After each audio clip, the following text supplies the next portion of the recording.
Some called him a man of mercy. Others called him the angel of death. This is the incredible true story of Hanna, America's most notorious hangman.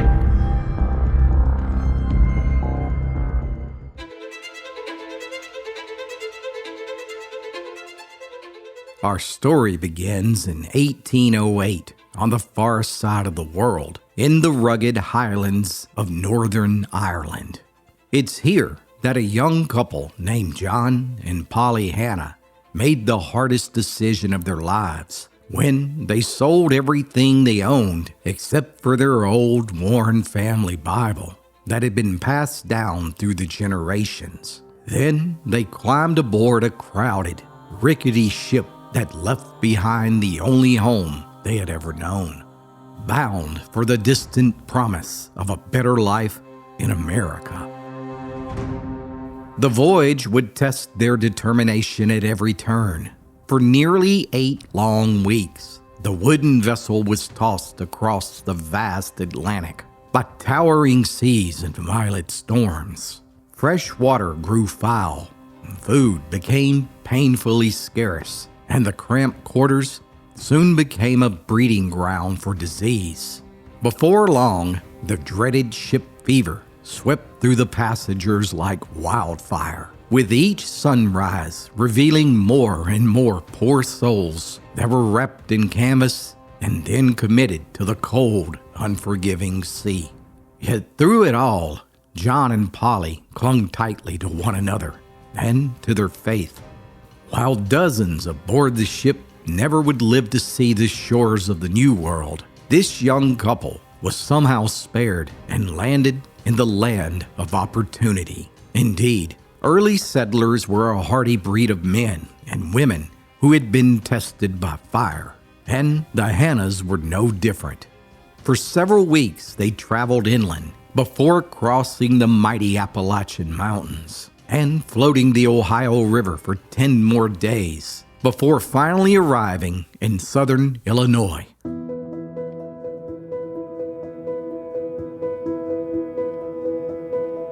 The couple were amongst the first white settlers in an area now known as White County. There, the husband and wife would raise a family along the banks of the Wabash River for the rest of their years, operating a farm on the rich soil. They worked hard, and they were blessed with long, happy lives together. And when the time came that their earthly bodies finally yielded to the hands of Father Time, the farm that they had labored so hard on was passed down to their oldest son, who also would spend his life building upon his parents' legacy, expanding the farm and establishing a major trading hub along the river that bordered it. Decades came and went, with each ensuing generation expanding the family estate further, and eventually it would contain over 2,200 acres of the most valuable farmland in the area. Enter into our story John and Polly's great-grandson, Phil Hanna. Now, Phil was born in 1873, less than a decade after the conclusion of the bloody war between the states. As a boy, the lad grew up in the grand family mansion that stood proudly overlooking the vast estate. Now, he was blessed with a sharp mind and attended the finest school in the region, where he excelled in mathematics and language. By every measure, Phil had been born into a life of comfort and privilege, one that his great-grandparents had risked everything to build. Unlike the generations before him, Phil never had to labor behind a mule or spend a long day in the field. His father hired farmhands to tend to those crops and livestock, while Phil was groomed for a different future. Now, don't get me wrong, he wasn't lazy. Far from it. This young man was a wizard with numbers, and from an early age, his father trusted him to keep the farm's books, to calculate payroll, purchase seed, and sell crops when the market was just right. Every penny that came in or out passed beneath Phil's careful eye. But for all his intelligence, there was one thing that the boy just couldn't stomach, and that was the sight of blood. Neighbors said Phil would turn pale or even faint outright if he happened to catch his mama butchering a chicken for supper. He couldn't bear to watch an animal slaughtered, and afterward, he would lose his appetite for days. Just the thought of it was enough to make his knees buckle.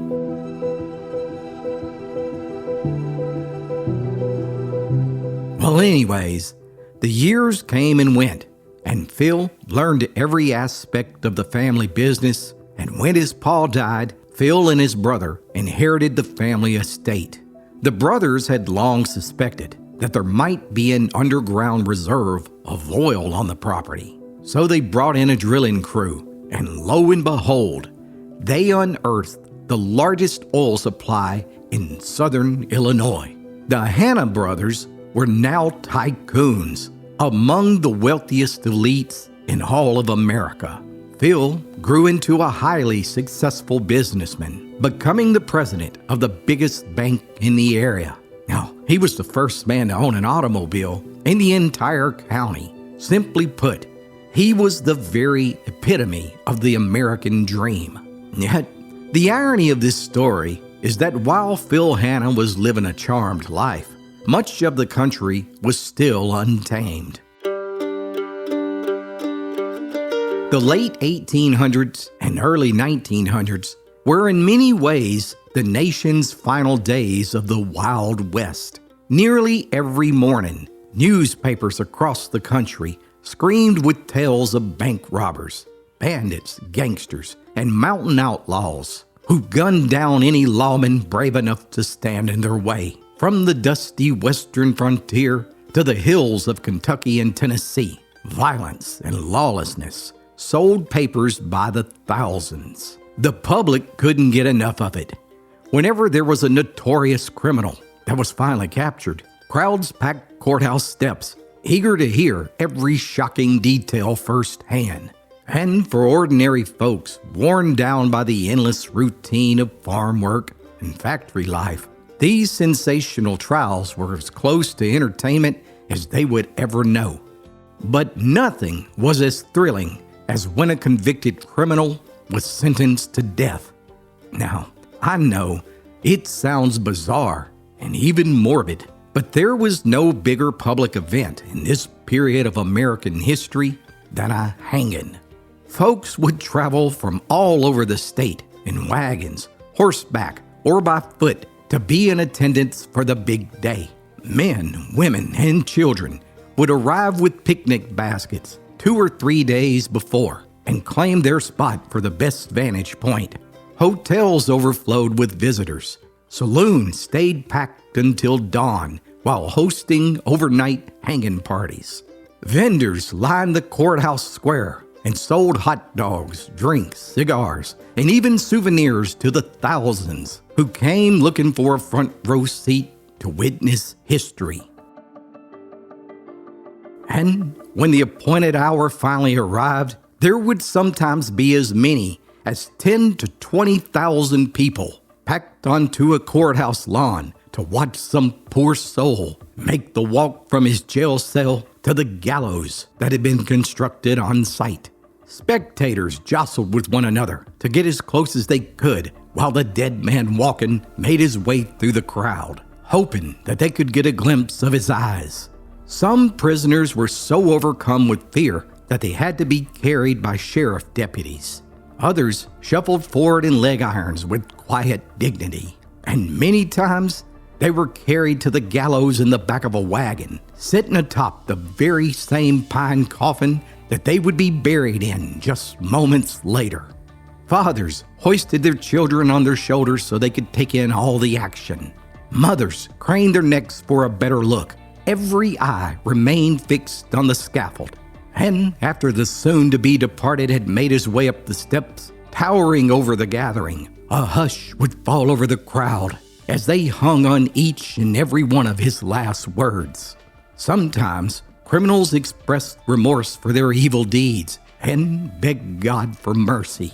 Other times, they were defiant and maintained their innocence. Many were given one last cigarette or a shot of whiskey before a hood was placed over their head, and other times they professed their faith in the afterlife and requested that their favorite old-time church hymn was sung as the noose was gently slipped on. The outlaw would start out singing Amazing Grace or the Old Rugged Cross, and soon the entire sea of onlookers would bow their heads or raise their hands and passionately sing every word. And once the song was concluded, the deputy would give a signal to another man who would immediately pull a lever that would activate a trapdoor, and the convicted felon would instantly drop out of this world and land on the other side of eternity. Indeed, what a spectacle it was. Folks would return to their small towns and would talk about the big event for years amongst their friends and neighbors. It was one of these events in December of 1896 that had all of southern Illinois buzzing with excitement. Word had spread that Hamilton County was about to carry out the first legal execution in its history. The condemned man was none other than Fred Bethme, a German immigrant convicted of murdering his wife and 4-year-old son as they walked home from church. Nearly 20,000 people came to witness the occasion, but the local sheriff only granted 500 admission tickets that were given away to a lucky few. And as fate would have it, one of those tickets found its way into the hands of 23-year-old Phil Hanna. Little did he know at the time, but that ticket would change his entire life. You see, Phil was standing in the front row as that trapdoor swung open and dropped Mr. Bethme.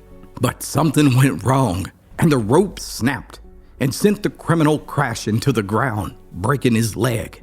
The sheriff quickly grabbed another rope and hauled the poor fella back up to the top of the scaffold and dropped him a second time.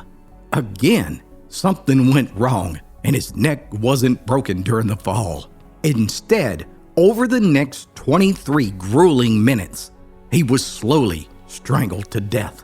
The entire ordeal horrified Mr. Hanna, so much so that he had recurring nightmares for months that traumatized him. Night after night, he relived the execution and was unable to erase the terrible scenes from his mind. For weeks after, Phil could hardly bring himself to speak of what he had seen, but somewhere in those sleepless nights, the horror inside of him began to turn into something else entirely, and that was purpose. The more and more he reflected, the more he came to realize that most folks across America had never stopped to consider that hanging a man wasn't like slaughtering hogs or butchering cattle. Those were the types of things that a farmer would learn by doing it 100 times over.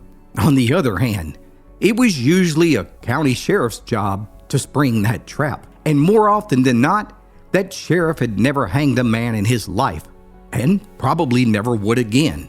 Lawmen came and went every few years.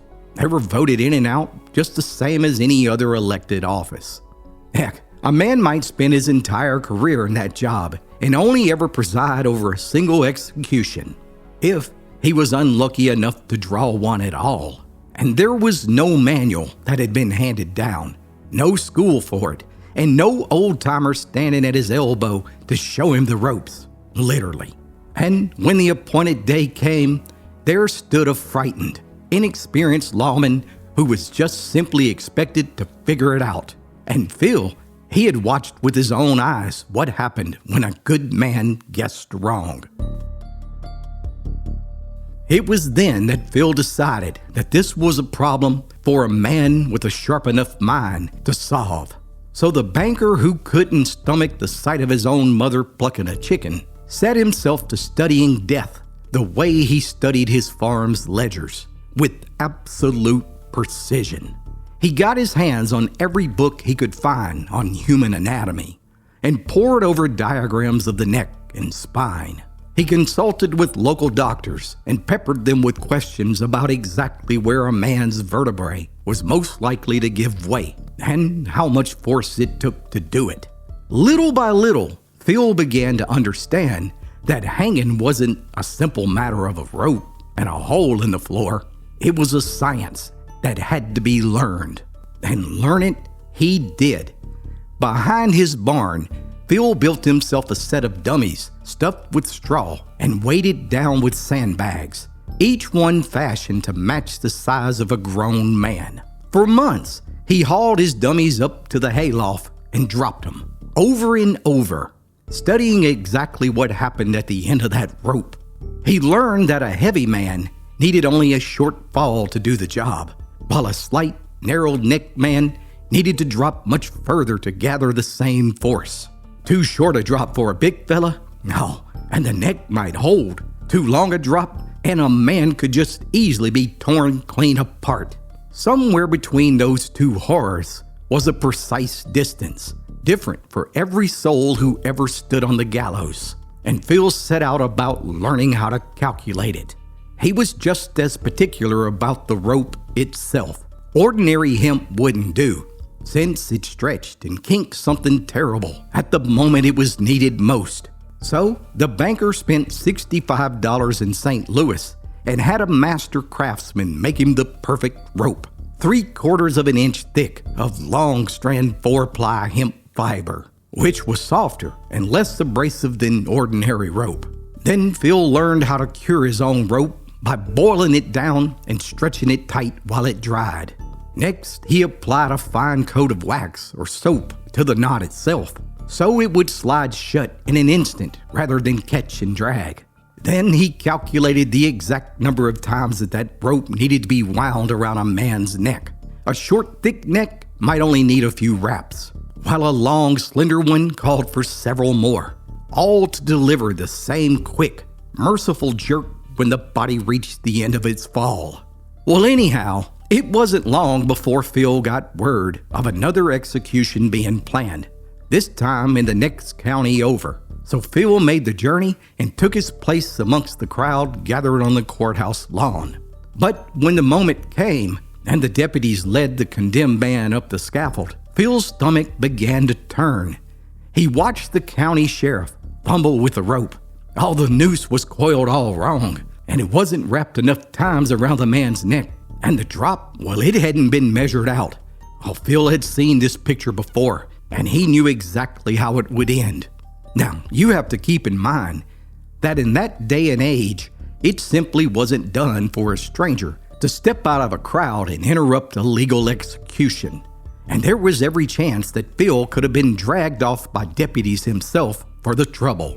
But he couldn't just stand by and watch another man strangled to death in front of a crowd of thousands. So he did the unthinkable. The banker pushed his way through the gathered spectators and climbed those scaffold steps and told the sheriff that he was about to make a terrible mistake. Now, truth be told, the sheriff had been dreading this day for weeks, and here was somebody offering to carry out the terrible deed for him. So the sheriff stepped aside. Phil calmly refigured the drop, recoiled the noose, and set the knot perfectly just beneath the condemned man's ear. And then he gave the signal. The trapdoor fell, and death came in an instant. In that moment, a professional hangman was born. And what happens next would change the course of American history, because this wealthy banker was about to perfect the art of killing a man. Give someone you love the gift of old-fashioned storytelling. 5 books for the young and old alike that will make your heart smile. Click the link below to order your copy of the Appalachian Storyteller today, also available on Amazon. Wagging tongues quickly spread what happened all across the county. Soon, sheriffs began talking to other sheriffs, and newspapers even picked up on the story. And it wasn't long before letters and telegrams started arriving at the Hanna estate from faraway places. Kentucky, Ohio, Arkansas, Missouri, and Indiana, all of them wanting to hire Phil. Now, the banker could have charged a fortune for what he knew, but he never once took a dime for his services. He didn't need the money, and besides, he never saw it as a business. In his eyes, Mr. Hanna saw it as a final act of mercy to a convicted criminal.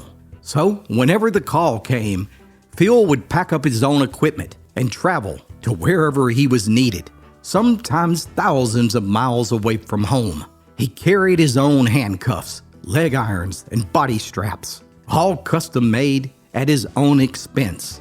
Oh, he had learned that the county's equipment couldn't always be trusted. He even carried 2 custom-made ropes in case one failed, and he kept them coiled carefully in a wooden box, the same as another man might carry a fine shotgun. He also brought with him a black and a white hood that had been carefully hand-stitched by his wife, and then each prisoner was offered his choice of which they preferred. Most of the time, for reasons Phil never could explain, the man would choose black. In time, Phil even built his own gallows equipment to bring along, including an iron trap door of his own design, one that dropped with precision every time the lever was pulled. But of all the things Phil carried with him from county to county and state to state, the most important thing he brought was himself. You see, he didn't just show up for the big event, do his work, and then leave. He'd arrive the day before and personally test all of the equipment.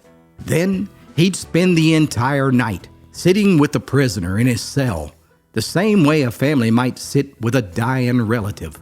And every single time when Phil first laid eyes on the man, he'd say the same 6 words: "I am here to help you."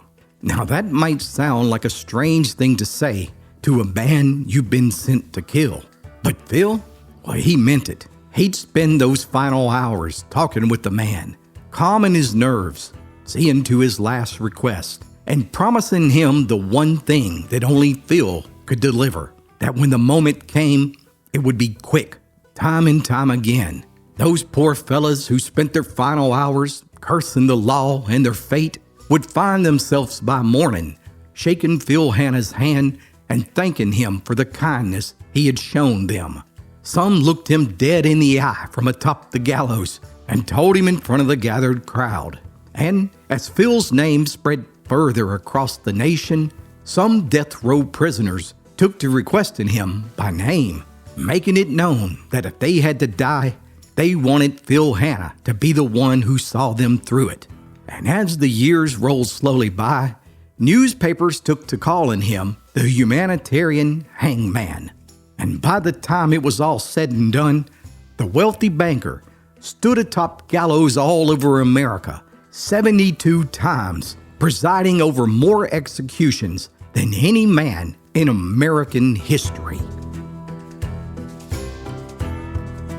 Now, although Phil never asked for payment, lawmen frequently gave him gifts as a thank you for his services, which Mr. Hanna proudly displayed at a cozy cottage retreat that he owned. Inside, the walls were covered with murder weapons that men had used when they committed their crimes. Everything from a machine gun owned by gangster Charlie Berger to an axe used by a Kentucky man to kill his wife, pistols, shotguns, knives, all displayed in his living room. He also kept a box of letters that he received from all over America, from death row prisoners and their family members. Many of them were threats, signed in blood, that they would burn Phil's house down if he carried out the execution. But strangely, the vast majority of letters were actually from people thanking him for his humane treatment. Now, before you judge Phil for keeping all those artifacts, you have to keep in mind that folks back then who attended these events always sought to bring home some sort of souvenir. Don't believe me? Well, take a look at this. A friend of mine sent me these photos of a piece of rope that was used in the last legal hanging in Union County, Tennessee, that's been passed down in their family for generations. Now that's another crazy story all to itself, and I'll post a link up above for that one. But as for Phil Hanna, as I researched and wrote his story, I couldn't decide exactly how I felt about his life.